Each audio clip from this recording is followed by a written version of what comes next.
Hi guys, so you can see I've got the Aquarian Tarot behind me to give a little bit of the Aquarian vibes and also Mercury retrograde vibes because I have been going over all of these old journals and photos and things from my I call it the pre-pandemic life, like my life 2020. And wow, what a trip to find my old journal from 2019, right before my life completely changed. And I went to India and that became my home. So, and I'm about to go back, so it's kind of like full circle. There's something that feels eerily familiar to like that exact time before I went to India in 2019. I actually went January 1st, 2020. So anyway, this video is about the full moon in Aquarius, which actually is completely impacted by this current Mercury retrograde. It's exactly opposite the retrograde in Vedic astrology, and it is activating the energies of the retrograde. It's also a full moon with Saturn in Aquarius. Now, this is in Vedic astrology. So the full moon is with Saturn and it's opposite Mercury and Venus and the sun, of course. Mercury's retrograde for a couple more weeks. So we could consider this full moon a culmination of whatever issues have been coming up for you during this Mercury retrograde. And it's really a time to sit down and assess like what the lessons have been if you go back to the beginning of the month when we first entered into this retrograde phase. And so now with the full moon in Aquarius and the Dhanishta nakshatra, which is a very powerful Mars ruled wealth producing nakshatra. Dan actually means wealth.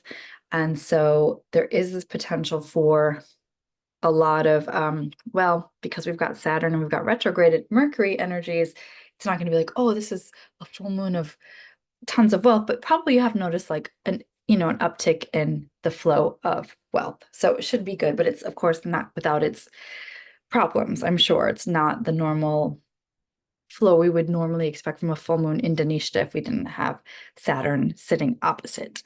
Or sorry, not opposite, sitting right on top, and Mercury retrograde sitting opposite. So everything's still a little bit touch and go and very roller coaster. We're also in this very powerful eight vibration, the eighth month of the year, and the strength vibration that's come up like in my inner circle when we channel messages and we go deeper with all of this.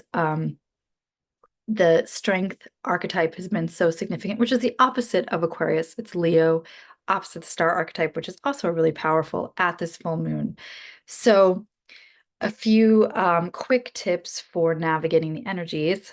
As you can feel, I wanted to give you the vibe in the background here of this full moon is to look to the Aquarian part of your horoscope and the Leo. And then also we've got a major, massive T square, or you could say grand fixed cross if you work with the asteroids. So we've got, this is more of a Western astrology thing, but let's talk about it. So and we're dealing with the same sign, so it's actually perfect, whether we're doing sidereal or tropical zodiac. So we've got the Mercury retrograde opposite the full moon, squaring Uranus in Taurus with this missing T square leg of in Scorpio.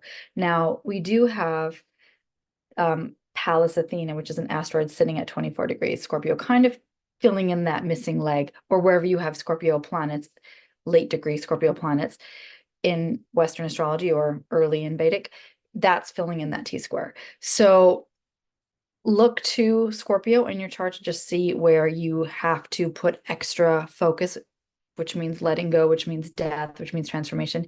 And let's not forget, we're also in a Venus-Saturn opposition at this full moon, which could make you feel a little bit like wanting to tighten the purse strings or set more boundaries in your relationships and get really clear about like what is worth your time, what is worth your energy, what is a waste of your time, what is a waste of your energy and your money and your spending, and how all those things are interconnected. So I want to keep this short and sweet, but to say this square is going to be very intense, it's very volatile, and it does require a lot of deep inner work, which is why I'm going to be starting the next Project 40 memoir part 2.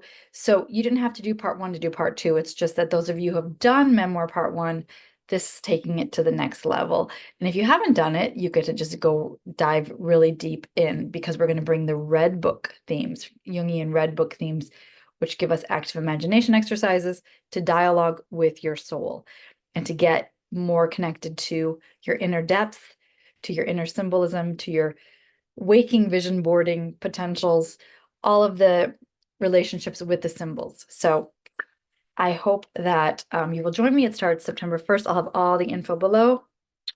Sending you lots of love.